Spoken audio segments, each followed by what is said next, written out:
Before the Americans ever heard the hum of the PRS-1 detector, before German reports described engineers sweeping the earth as if they possessed a sixth sense, the battlefield of Europe in 1943 and early 1944 was dominated by one of the most feared and effective weapons in the German arsenal: the mine. Not the towering naval mine suspended beneath the waves, but the small, carefully concealed anti-tank and anti-personnel devices that Wehrmacht engineers buried beneath soil, grass, roots, and forest debris. These mines were not meant to impress with explosive size. They were meant to disappear. They were meant to paralyze. And for a time, they succeeded. German defensive doctrine relied heavily on turning the terrain itself into a weapon. Their engineers became masters of concealment. They buried Teller anti-tank mines just deep enough to avoid detection by the naked eye, usually 15 to 20 centimeters below the surface. They placed S-mines, the notorious bouncing mines that launch themselves waist-high before exploding, beneath blankets of moss or thin planks of rotting wood.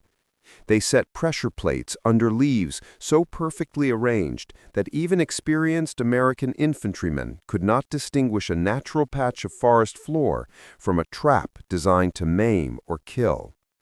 They wove these mines into every defensive belt, every village approach, every forest path, every field that armored divisions would need to cross. And they knew the psychological effect was often as powerful as the blast itself. For American forces advancing across Italy and preparing for the invasion of France, this threat shaped every movement on the ground. A single misstep could destroy a tank or kill a squad. An entire company could be halted for hours because one soldier spotted something suspicious in the dirt. Engineers often had no reliable way to clear a path except by crawling forward on hands and knees, probing with bayonets or wooden stakes, listening for the faint click of metal against metal. Under fire, such work bordered on the impossible. Even when the front was momentarily quiet, every inch of ground demanded attention and caution. Soldiers described the fear that settled over them whenever they entered terrain marked on maps with the simple notation, "Suspected minefield." Infantrymen slowed from a march to a cautious walk. Tanks switched to low gear. Officers looked anxiously at the engineers, knowing the entire advance hinged on their ability to locate unseen dangers hidden just beneath the earth. One veteran recalled that minefields felt like invisible walls. Another said that every step became a negotiation with fate. Germany understood this. Wehrmacht manuals described mine warfare as a psychological force multiplier. A single mine could delay an entire battalion. A well-placed minefield could channel enemy armor into predetermined kill zones. When combined with machine gun nests, mortar pits, and artillery zeroed in on narrow paths, minefields could transform open farmland into deadly labyrinths, and the Germans became extremely good at placing them. Mines were arranged in irregular patterns to confuse engineers. Some were buried deeper to evade probing. Others were booby-trapped with anti-lifting devices that detonated if disturbed. All of these methods were designed with one purpose: to break the momentum of an American advance. In Italy, American units learned this lesson quickly. Advancing through narrow passes and terraced hillsides, they encountered mine belts that stopped entire divisions cold. Engineers had no choice but to work exposed on slopes where German snipers and mortars waited for the first sign of movement. Casualties among American engineers rose so sharply that some commanders began requesting additional units just to handle the expanding threat. Germany had created a form of warfare in which terrain and concealment became equal weapons. As the Allies prepared for the invasion of France, intelligence reports warned that German mine density would be even higher than in Italy. Beaches would be saturated with Teller mines buried beneath sand and shingle. Hedgerows and roads would conceal S-mines waiting to leap upward. Fields would hide tripwire bags and pressure fuses placed beneath clumps of grass. Some officers worried that armored units would be unable to move inland quickly.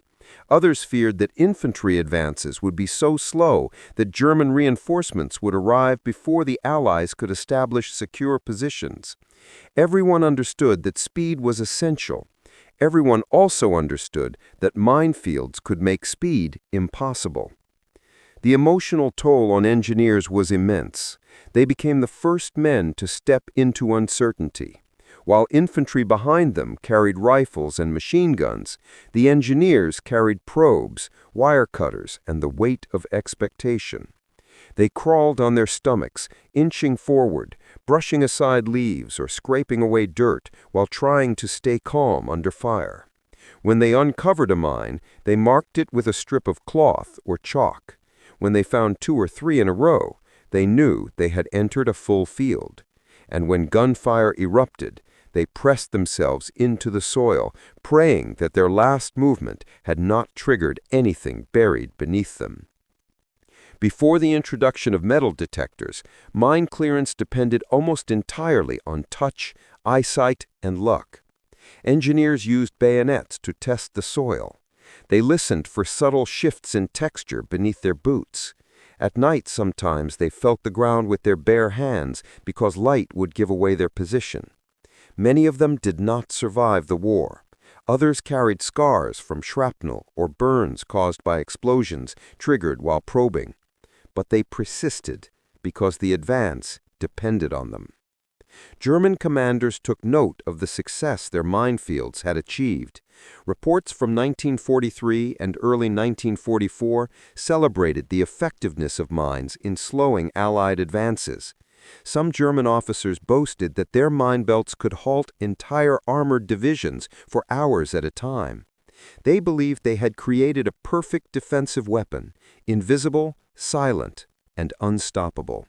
And for a moment in history, they were right. Before the PRS-1 appeared, American forces faced an enemy they could not see and could barely detect. Part 1 ends with a scene repeated across Europe. Endless lines of American soldiers halted at the edge of a field, watching as a handful of engineers crawl forward with nothing but hand tools and courage to guide them. They move slowly under a sky filled with smoke. The earth beneath them is a battlefield of hidden threats. And in that moment, it seems the German mines might truly stop the advance. What no one on either side yet knows is that a device is coming. A small metal circle attached to a handle, a machine that will change everything and shatter the confidence of those who believe their minds are invisible. Throughout the first years of the war, American engineers crawled across minefields with nothing but probes, training, and raw nerve to protect them. Every advance came at a terrible cost. Every cleared path represented hours of danger. Every explosion reminded commanders that even the bravest engineers could not outrun physics. The Germans had designed their mines to be invisible, and for a long time they were. But in early 1944, as the Allies prepared for the liberation of Europe, something new appeared in the equipment lists of American engineer units. It was a device so simple in appearance that many soldiers dismissed it at first glance. A metal frame, a circular search coil, a power pack strapped over the shoulder. It did not look like a weapon. It looked like a tool. But it was a tool that would change everything. It was the PRS-1 mine detector. The PRS-1 was not magic, though many Germans would later describe it as such. It was an electromagnetic search instrument built around a principle that had existed for decades but had never before been applied at such scale on the battlefield. When the circular coil at the end of the detector passed over metal buried beneath the earth, even at depths greater than the German standard 15 to 20 centimeters, it generated a faint signal. That signal traveled through wires to the headphones worn by the engineer. To an untrained ear, the noise was nothing more than a subtle hum. But to a trained operator, it was the sound of life. It was the sound of warning, and soon it became the sound that shattered Germany's confidence in its beloved minefields. Engineers who first tested the PRS-1 during training exercises immediately understood its potential. Instead of crawling on their bellies for hours probing the soil by hand, they could now sweep the ground while standing upright. Instead of relying on simple touch and intuition, they had access to a reliable, repeatable instrument that could detect metal with remarkable precision. Teller mines, whose steel casings were designed to withstand tank pressure, stood out clearly in the headphones. S-mines revealed themselves even when deeply buried. Fragments of metal tripwire anchors, anti-lifting devices, and pressure caps produced distinct tones that skilled operators learned to differentiate. What had once been an enemy advantage became a vulnerability. The PRS-1 made its first operational appearances in Italy and in the build-up to Normandy. The terrain in Italy was particularly well suited for the detector's strengths. The Germans had scattered mines across rocky hillsides, narrow mountain passes, and terraced farmland. Engineers using the PRS-1 found that the device could distinguish metal even when buried beneath stones or roots. In several recorded instances, detectors located mines that would have been impossible to find with traditional probing methods. Officers began rethinking their assumptions about mine clearance timelines. What once required hours could now be done in minutes. The detector's design was straightforward. The search coil, mounted on a long handle, swept in slow arcs over the ground. The operator carried a battery pack on his back or hip, connected to the coil by insulated wire. Completed the ensemble, headphones. When the coil passed over buried metal, it altered the magnetic field. The detector translated this change into an audible tone. The higher the pitch, the closer the object. The stronger the signal, the larger the metal mass. Mines, ammunition fragments, shrapnel, and even discarded equipment all produced different signal patterns. It took training to interpret them, but once the engineers mastered the device, they could identify a buried mine faster than a German could conceal it. American engineers reacted with amazement. Some thought the device too good to be true. Others feared it would fail under fire. But each field test reinforced their confidence. A few soldiers joked that the PRS-1 let them hear the enemy's heartbeat beneath the ground. Others referred to it as a third eye, something that let them see through soil and deception. And though the engineers understood the science behind it, the psychological impact on them was undeniable. They no longer advanced blind. They no longer feared every step with the same paralyzing intensity. The PRS-1 gave them a measure of control on a battlefield designed to strip it away. As the Allies expanded their use of the detector, news of its performance began filtering through German lines. Wehrmacht officers at first refused to believe the reports. Their minefields had been crafted with extreme care. Depths were calibrated precisely. Camouflage was executed meticulously. Mines were buried beneath layers of grass or soil that matched the surrounding terrain perfectly. Some mines were even laid beneath wooden boards or flat stones specifically to confuse American probing techniques. German engineers believed they had accounted for every method of detection. They had not accounted for electromagnetic induction. Reports began arriving at German headquarters from frontline units describing rapid American mine clearance. In some sectors, mine belts that should have delayed an enemy advance for hours were neutralized in a fraction of the expected time. German observers watching from concealed positions saw American engineers walking upright instead of crawling. They saw them sweeping arcs across the terrain with calm precision. They saw them detecting mines that should have been impossible to find. And in time, They began writing something unusual in their reports. Not dismissive comments, not boasts, but genuine frustration and confusion. According to a Wehrmacht intelligence document dated 1944, one German officer wrote, "Their engineers sweep the earth like they have a sixth sense." Another report complained that American mine clearance was advancing far too quickly to match any known method. Still another stated bluntly that the old camouflage techniques were no longer effective and must be redesigned. But redesign was impossible. The detector did not care how carefully you arranged leaves or where you placed your wooden coverboards. It did not rely on eyesight or luck. It relied on metal. And metal did not lie. By the time the Allies prepared for the invasion of France, the PRS-1 had become standard equipment for engineer units. In the months ahead, it would prove indispensable at the beaches, in the hedgerows, and across the roads and villages of Normandy. The device was not glamorous. It did not fire bullets or launch rockets, but it did something far more valuable. It robbed the German minefields of their invisibility. Part 2 ends with an engineer standing on a hillside in Italy, headphones pressed against his ears, listening to the rising hum that signals a buried mine. He marks the spot and moves on, sweeping calmly, steadily, confidently. For the first time, the battlefield beneath his boots is no longer a dark mystery. With the PRS-1 in his hands, he can hear the danger before it claims another life.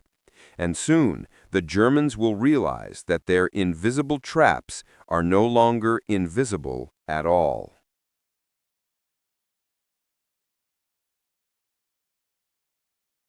By the summer of 1944, something unsettling began appearing in German frontline reports. It was not a new Allied weapon, or a breakthrough in armor, or even a novel tactic. It was a pattern, noticed first by platoon commanders, then by regimental staffs, then by corps-level officers. American advances were no longer stalling at minefields. They were no longer slowing to a crawl the moment engineers reached the tree line or the edge of a road. They were no longer losing time, momentum, or blood where German doctrine insisted they must. Instead, the Americans were moving through mine belts with an ease that defied every principle of defensive warfare the Wehrmacht had relied on since 1941. Observers stationed along the Norman hedgerows were the first to raise the alarm. From their hidden positions, they watched American engineers approach terrain they knew was heavily mined. According to every expectation, the infantry should have halted. The engineers should have crawled forward slowly, probing centimeter by centimeter. The advance should have stalled long enough for German counterattacks to assemble or for artillery to strike the blocked units. But that did not happen. Instead, German observers saw a small group of American engineers walk forward upright, sweeping the ground in rhythmic arcs. Within minutes, markers appeared on the soil. Within a half hour, entire lanes were cleared, wide enough for Shermans and half-tracks to push through. The German defenders, stunned, sent their first urgent field reports up the chain of command. At first, senior officers dismissed these accounts as exaggerations or isolated incidents. Surely the Americans had simply stumbled across a weaker section of the minefield. Surely the engineers had gotten lucky. Or perhaps the mines were faulty. But these explanations evaporated as similar reports arrived from other sectors, often written by officers who did not know one another and could not be coordinating their stories. The pattern repeated at Carentan, Saint-Lô, Coutances, and again near the approaches to the Falaise region. Minefields designed to delay armored divisions for hours were being breached in less than half that time. Anti-personnel belts meant to bleed infantry dry were being neutralized with shocking precision. One German report described it succinctly. They move as if the earth itself tells them where the mines are. Another, more frustrated, stated, "Our camouflage no longer matters. The Americans detect mines even when buried deeply and covered with natural ground.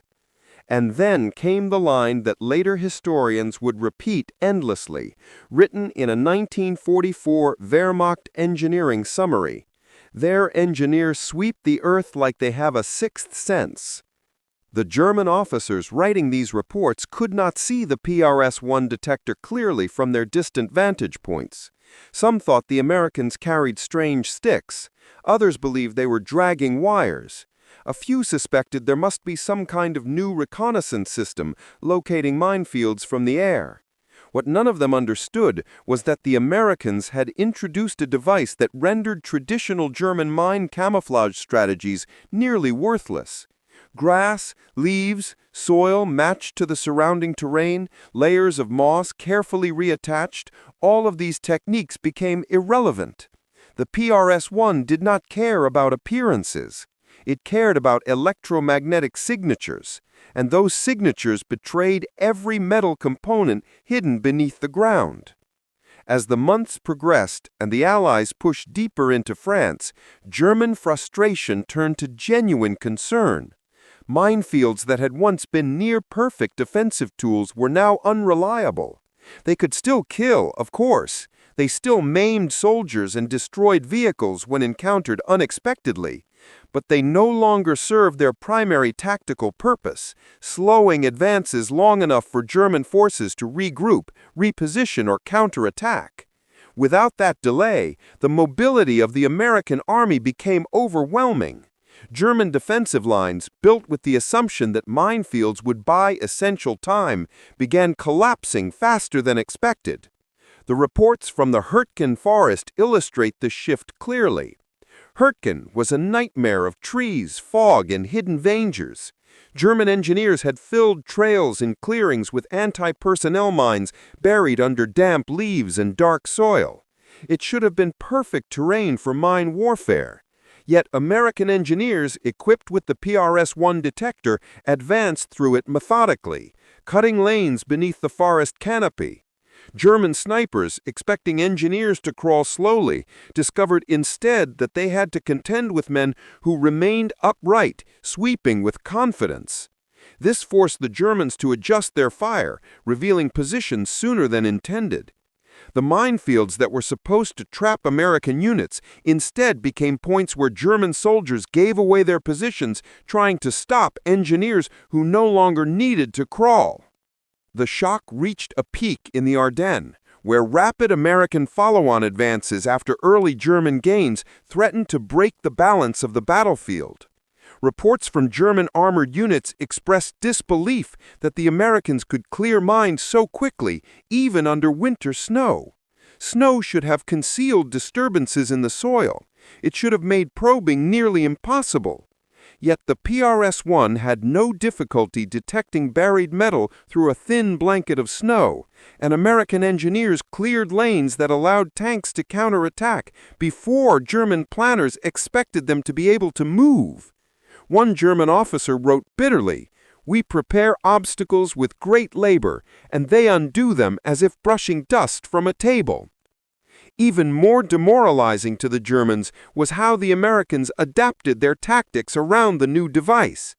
Engineer squads became faster, more confident, more aggressive. They no longer waited for perfect weather or complete silence. They advanced even while under harassing fire. They no longer required hours of slow probing. They swept the ground, marked the mines, moved forward, and opened lanes that entire battalions marched through. German machine gunners watching from concealed positions sometimes reported feeling helpless as the Americans moved through areas that should have been impassable. Part 3 ends with a scene seen through the eyes of a German observer. He watches American engineers advancing toward a stretch of ground he knows is thick with mines. He expects the explosion. He waits for it. But it never comes. Instead, the engineers pause, sweep, mark the earth with white tape, and move on. Behind them, tanks begin advancing. Infantry follows. The defensive line trembles. And in that moment, The German officer realizes that the battlefield has changed fundamentally. The minefields he trusted are no longer walls. They are barely speed bumps.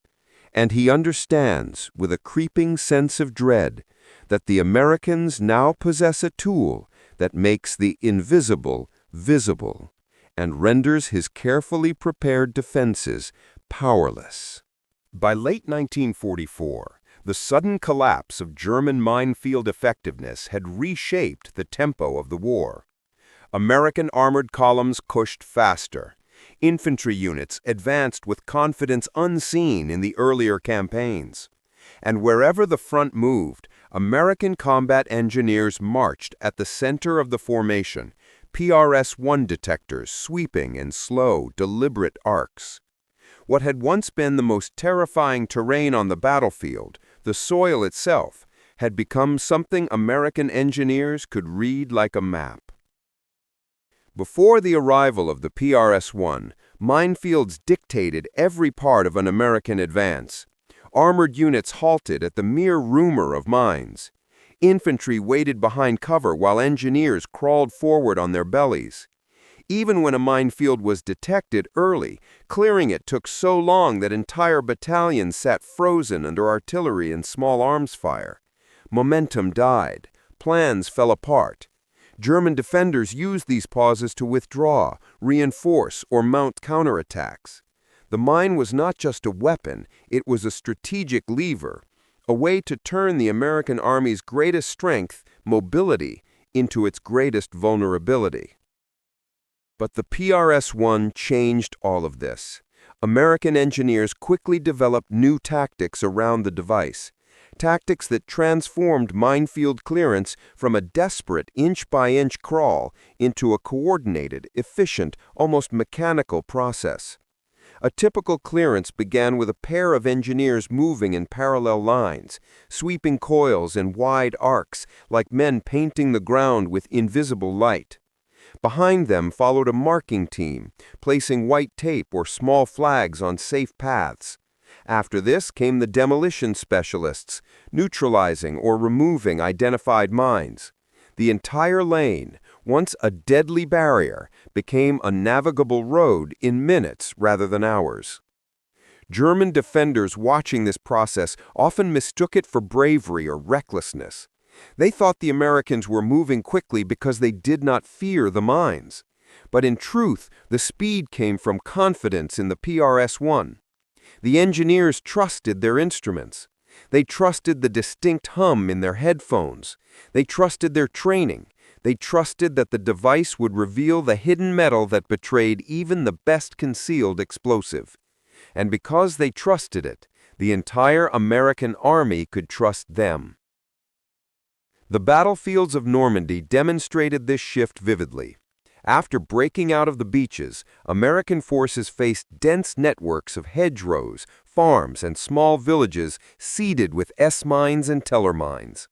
German commanders expected that each mined road or field would buy them precious time. Instead, engineers swept quickly, marked lanes, and signaled armored units forward. What had once slowed divisions now slowed them only briefly enough for engineers to swing their detectors. Some German after-action reports from late June and July described the Americans as advancing with unnatural speed, as if they no longer cared about the ground exploding beneath them. In the Hürtgen Forest, one of the most dangerous landscapes of the war, engineers with PRS-1 detectors became the difference between progress and paralysis. Snow fell, fog settled, tree branches snapped above their heads from shrapnel and small arms fire.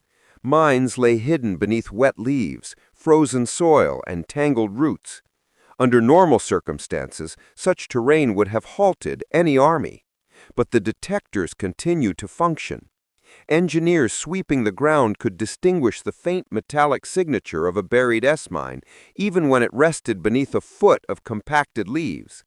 They could detect Teller mines buried so deeply that probing would have missed them entirely. Slowly, painfully, they carved safe paths through the forest. Infantry followed. Armor followed when it could. And though the Hurtgen became a nightmare for both sides, it would have been far worse without the PRS-1. Outside Aachen, the transformation became even clearer.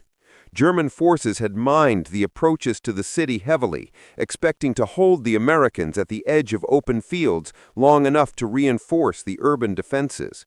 But engineers swept the ground so efficiently that American tanks reached the outskirts days ahead of German expectations.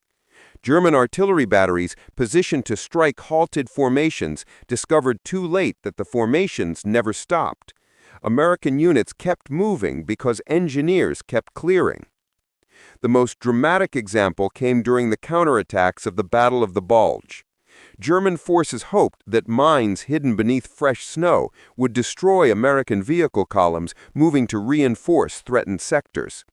Snow should have made detection nearly impossible. Yet engineers equipped with PRS-1 detectors simply adjusted their sweeping rhythm, listening for the faint distortions caused by metal beneath snow crust. They moved through drifts that reached up to their knees, stopping only when the cold made their fingers too stiff to hold the handle. Even then, they kept going. With lanes cleared, American armor surged forward to close gaps, block German thrusts, and regain lost ground. This was the moment when German commanders, watching from behind ruined walls or from forest vantage points, began to understand that their defensive doctrine was unraveling. They had assumed that minefields would shape the battlefield, but now it was the Americans who shaped it. Mine belts that once served as walls now functioned as minor inconveniences. What had once bought time now bought almost nothing. The psychological shift among American soldiers was equally profound. Before the PRS-1, infantry felt exposed every time they stepped off a road or crossed a field. After its introduction, they felt protected by the presence of engineers. If engineers were sweeping ahead, soldiers knew they could advance. If engineers signaled the all clear, platoons moved without hesitation. The PRS-1 was not just a tool, it was reassurance. It turned fear into discipline and hesitation into movement. Part 4 ends with the image of a long American column advancing across a field at dawn, fog rising around their boots. At the head of the formation walks a single engineer, headphones pressed against his ears, sweeping the detector in slow arcs. Behind him stretch riflemen, machine gun crews, medics, mortar teams, and armored vehicles rumbling forward. He clears the way. They follow. And somewhere in the tree line ahead, a German officer watches through binoculars, realizing that his intricate minefields no longer control the pace of the war. The Americans do. When the war finally ended and Germany's surviving officers surrendered their documents and field reports, Allied intelligence analysts began to see a pattern that had not been fully understood in the chaos of combat. German minefields had not simply been breached, they had been outmatched. Their defensive doctrine, the one built on invisible traps, carefully calibrated burial depths, camouflage techniques perfected since the early years of the Eastern Front, had collapsed in the face of a technology so small that it fit into the hands of a single American engineer. The PRS-1 detector had not just helped the Allied advance, it had rewritten the relationship between attacker and defender. And the Germans, reading their own post-war reports, finally understood why. The captured documents revealed a steady progression of disbelief, frustration, and ultimately resignation. Early 1944 reports expressed confusion about why American forces were clearing mine belts more quickly than expected. Later reports adopted a tone of frustration, complaining that traditional camouflage methods no longer slowed the enemy. But the most revealing entries came from late 1944 and early 1945, when German commanders admitted openly that their minefields no longer performed their intended function. Some of these admissions were startling in their honesty. One officer wrote, "Our mines are still killing, but they are no longer stopping." Another wrote, "Their engineers do not probe, they listen, and they hear everything."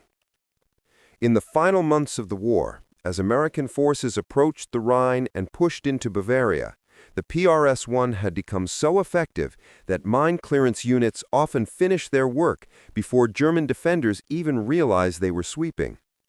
Entire routes opened during the night, marked by tape or stakes in the dim glow of shielded lamps. At dawn, American armored columns surged through terrain that German planners had believed impassable until afternoon.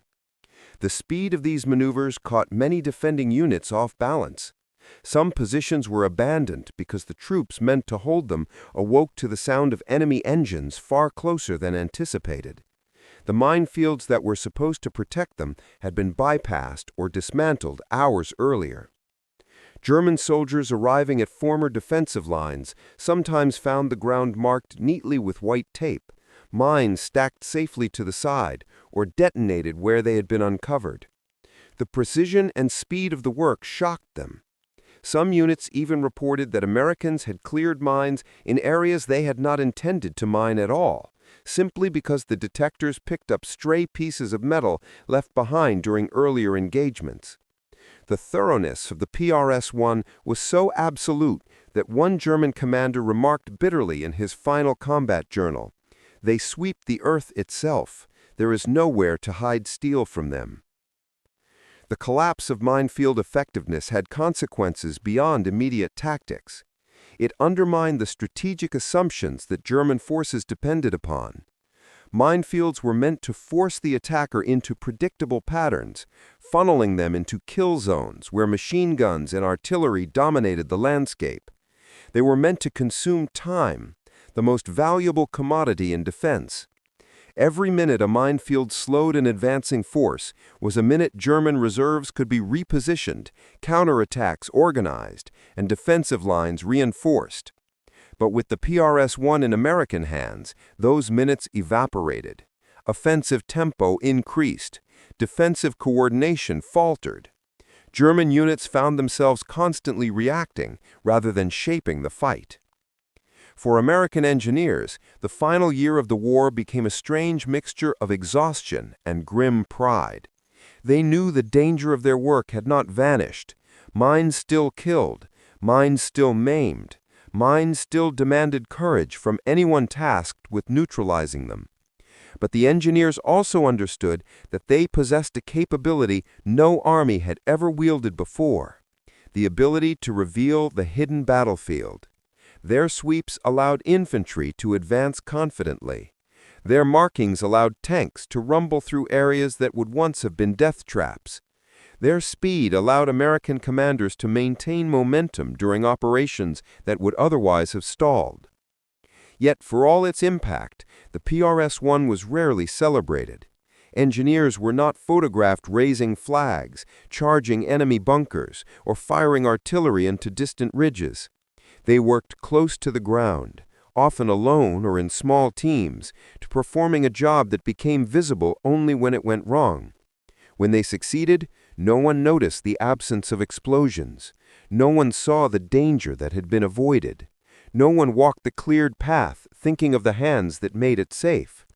The engineers did not mind. Their satisfaction came from something quieter, but more profound: the knowledge that the advance continued because they had made it possible. In later years, historians would compile accounts from both sides of the conflict. German soldiers who once trusted their minds spoke of bafflement as American engineers moved through their defenses with uncanny precision. American engineers recalled the first time they heard the rising pitch in their headphones, signaling a buried teller or S-mine. They remembered the weight of responsibility in each step. They remembered the lives that depended on their accuracy. And they remembered how the battlefield changed once the PRS-1 placed its invisible shield between the army and the traps laid beneath its feet. Part 5 ends with a final image that captures what the PRS-1 meant not just to the war, but to the men who fought it. A young American engineer stands at the edge of a muddy field somewhere in Germany in early 1945. Snow melts beneath his boots. The air is quiet except for distant artillery. He lowers the search coil to the ground and begins sweeping. A soft hum rises in his earphones. He walks forward. Behind him, an entire column of troops waits. Tanks idle. Trucks rumble. Infantry tighten their straps. They trust him entirely. He marks the earth with a white strip and waves them on. What was once a minefield is now a road. What was once a hidden weapon is now a revealed threat. What was once Germany's invisible wall is now nothing more than disturbed soil beneath a rising spring sun. And the war moves forward because a small device in the hands of a determined engineer has turned the unseen into the seen, the deadly into the manageable, and the impossible into the inevitable.